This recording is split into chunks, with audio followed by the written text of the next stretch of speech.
Peaches, we got to talk about this thing going on with Choice. Okay, Choice is now 12. I'm going to say it like this. With him being on the spectrum, you have to treat him accordingly. You need to stop giving him special privileges and things of that nature due to what's going on with him. One thing my stepdaddy said many years ago, God rest his soul, he said, if you can't keep the party going, don't start it.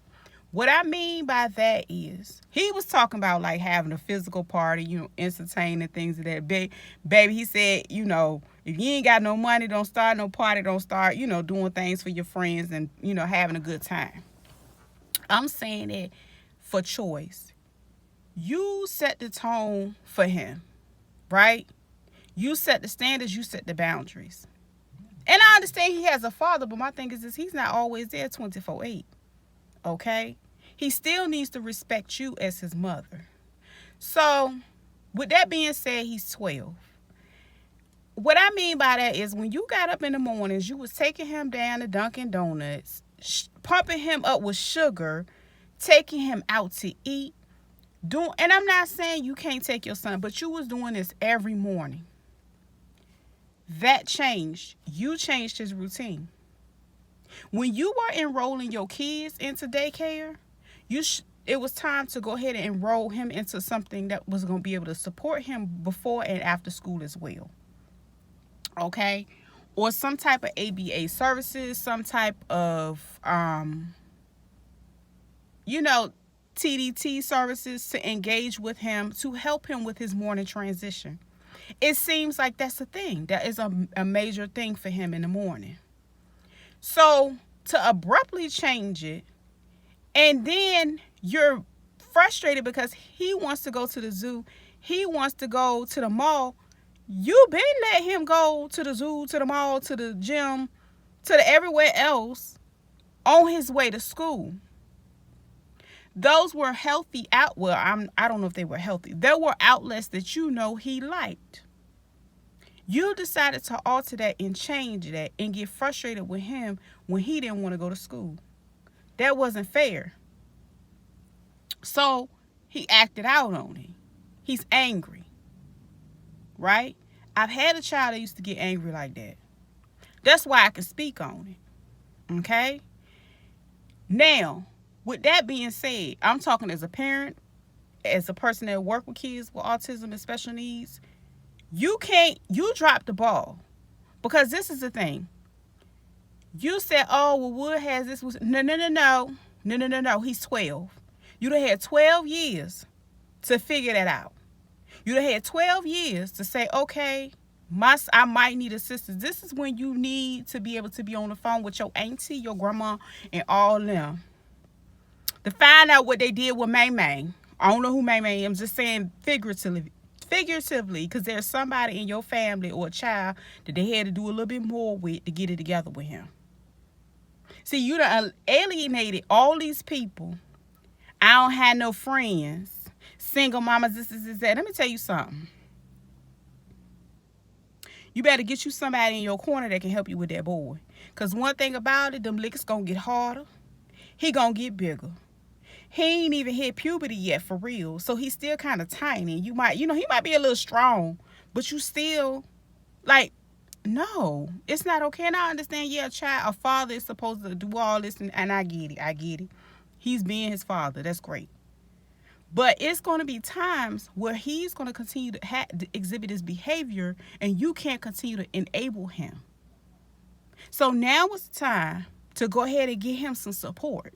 He needs support. Okay? You and him can't give him the support that he needs. He needs intervention. Okay? Because you don't want to end up having to have him in no crisis center and stuff when he's a teenager and he a young adult.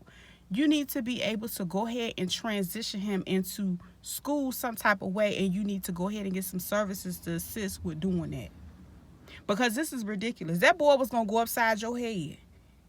And I ain't trying to be funny. Then you came back and said you had to go back to your child's school. It won't his school bull swanky. Because I'm going to tell you, in my opinion, allegedly, he cleared that room. His behavior exhibited what he was going to do when he went in that classroom, because he was passionate about what he did not want to do today. Okay? So y'all got him calmed down and settled long enough to be able to go in there. You know what? He's smarter to say, you know what? If I tear up this classroom and I make a distraction, she going to have to come back and get me. That's what you created, because they 12. Just because he has autism or he's on any type of developmental spectrum does not mean he's not intelligent. And y'all need to come away from that. Because one thing about it, when you understand, when your children get older and they have to be seeking services from other people, these are the type of things you need to start working on with your kids early. That's why I like other people up here that actually show their struggles, but you can see the progress in their kids. Like, their kids, like, what? Them parents ain't do that by themselves. They went here and got their child some services. Girl, it's time. Mama Tracy, come get your grandson. Instead of airing people out, air out some services in your local neighborhood. They can even have in-home. Like, I understand you overwhelmed and you got a lot of kids and this is different for you. But, girl, I gotta go. And another thing, I thought I was done. You invalidated his feelings. That contributed to his anger. You can't sit there. That's that throwing a rock and hiding your hands. You started tapping and making a song while this boy was telling you he's scared. Now, I don't know if he was scared. I don't know if he was, I'm just saying. You didn't even turn around and look at him face to face in that moment. That was the moment to sit and talk to him. Yeah, because you were frustrated because it did not serve you. You were tired. You had 7 babies. Okay? By choice. That was your choice, right? Now you choose what you want to do, right? But you don't get to choose to invalidate that young man's feelings when he said he was scared he didn't want to go to school. And then you recorded it and then you ain't even cut it. You let all of us see how sorry you was in that moment. And you walked away. Okay, you walked away for you. But what about him? He was trying to talk to you. I don't mess with that. I don't mess with that part. And no, I'm not trying to talk about people's children, because you can talk to any of my friends, relatives, or whatever. I had some major issues with one of my children. Hell, they grown and had issues. But what I'm saying to you is, you do not get, like, that's so wrong. Like, why would you video that boy and then you put it up here and then it show how much of a sorry mammy you is because he's 12 and you ain't went and got him no services and continued the services? Because by now he would understand, okay, I have to go to school. This is what we do in the daytime. This is what we, like, you gave him an out and now you close the door abruptly and he don't understand why he can't. Why he can't go to the zoo? Why he can't go with y'all to the gym? He don't have that time no more.